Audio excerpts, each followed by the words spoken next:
Hello friends, welcome you all in Sarma English classes.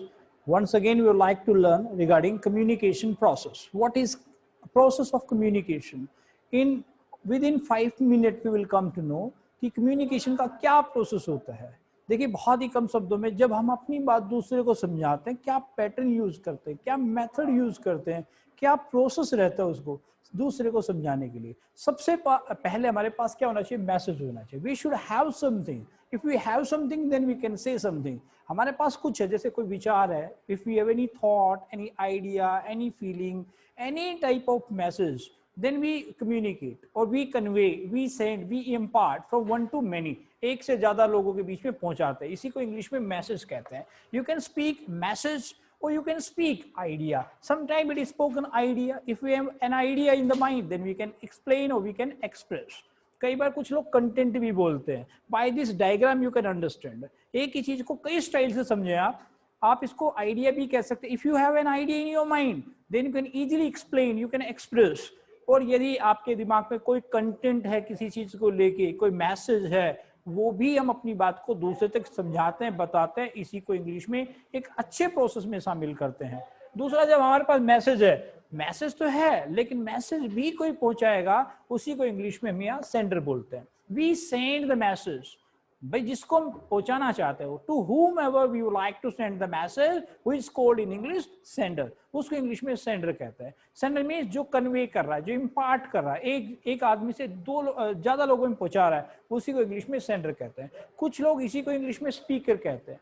Speaker mean who is speaking something, who is explaining something, who is expressing something, उसी को English में speaker कहा जाता है. जो बोलता है, बोलते मीन्स जब अपनी बात को समझाएगा, बताएगा, तो किसको? जो सुनने वाला उसको.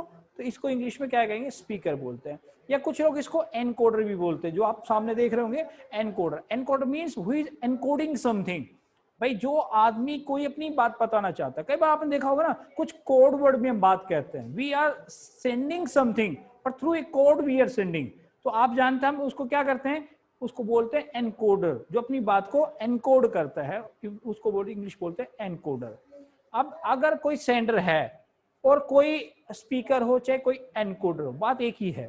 तो जब हम अपनी बात दूसरे तक पहुंचाएंगे, तो देखिए जब हम सेंडर है और रिसीवर है, कोई अपनी बात पहुंचा रहा है और कोई रिसीव कर रहा है, तो उसके बीच में कोई ना कोई एक ब्रिज रहता है. जैसे हम एक नदी को पार करते हैं, when you want to cross a river, हम क्या अक्सर मिलता है? हमें एक ब्रिज मिलता है. दो आपने देखा होगा ना, क्रॉस जब भी हम करेंगे एक किनारे से दूसरे किनारे पे, तो क्या रहता है? एक ब्रिज का काम करता है, ब्रिज. तो यहाँ ब्रिज क्या है? एक चैनल है. एक आदमी अपनी बात किसी दूसरे को समझाता है, बताता है, लेकिन किसी माध्यम से, किसी चैनल के थ्रू, जैसे हिंदी के माध्यम से, इंग्लिश के माध्यम से, किसी और वे से, तो उसको इंग्लिश में चैनल बोलते हैं. कुछ लोग इसी को मीडियम कहते हैं. जैसे हमारे पास कोई मीडियम जिसके थ्रू हम अपनी बात पहुंचा पाए, समझा पाए, बता पाए, इसके इंग्लिश में मीडियम कहते हैं. कुछ लोग इसी चीज को क्या कहते हैं?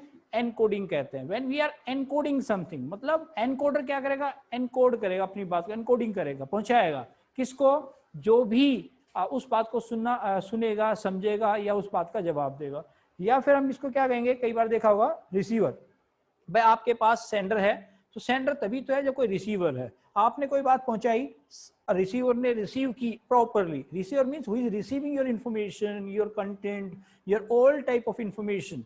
तो क्या है? उसको इंग्लिश में रिसीवर कहते हैं, जो रिसीव कर रहा है. सेंड कब करेगा? जो कोई रिसीवर होगा. या इसको इंग्लिश बोल सकते हैं लिसनर. अगर स्पीकर है तो लिसनर हो जाएगा. कोई बोल रहा है तो कोई सुन रहा है, कोई भेज रहा है तो कोई रिसीव कर रहा है. या इसको कोई एनकोड कर रहा है, मींस एनकोडर है तो कोई डिकोडर होगा. अगर हमने किसी बात को कोड में कहा तो कोई डिकोड भी तो करता है. जैसे आपका फोन का पैटर्न लॉक आपने लगा दिया, वही तो आदमी उस लॉक को अनलॉक कर सकता है, जो आदमी उस कोड को जानता है. इसमें डिकोड करना जानता है. तो आप कौन होता है? उसको बोलते हैं डिकोडर बोलते हैं उसको. तो आप encoder means who is encoding the things and who is decoder, who is decoding the things. उसको इंग्लिश में डिकोडर बोलते हैं.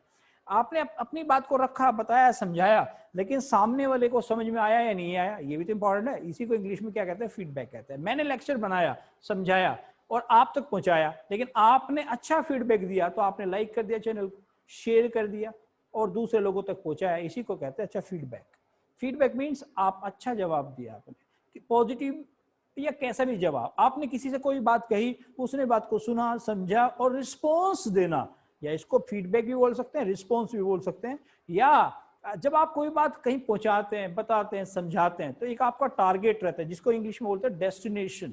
आप जैसे मैं आपको पहुंचा रहा हूँ कोई बात, तो आप तक पहुंच रही है, आप समझ रहे हैं, उसी को इंग्लिश में क्या कहते हैं, मैं मेरा टारगेट क्या है, आपको सेटिस्फाई करना, आपको समझाना, इसी को इंग्लिश में डेस्टिनेशन कहते हैं। तो इस टेबल से सिर्फ 5 मिनट में आप सभी चीजों को समझ सकते हैं, वैरायटी से समझ सकते हैं, आप वर्सटाइल बन सकते हैं। लेकिन आप अगर इस वीडियो को पसंद करते हैं, प्लीज लाइक कीजिएगा, शेयर कीजिएगा और चैनल को सब्सक्राइब जरूर कीजिएगा। Thank you very much for being the part of this lecture. Thank you.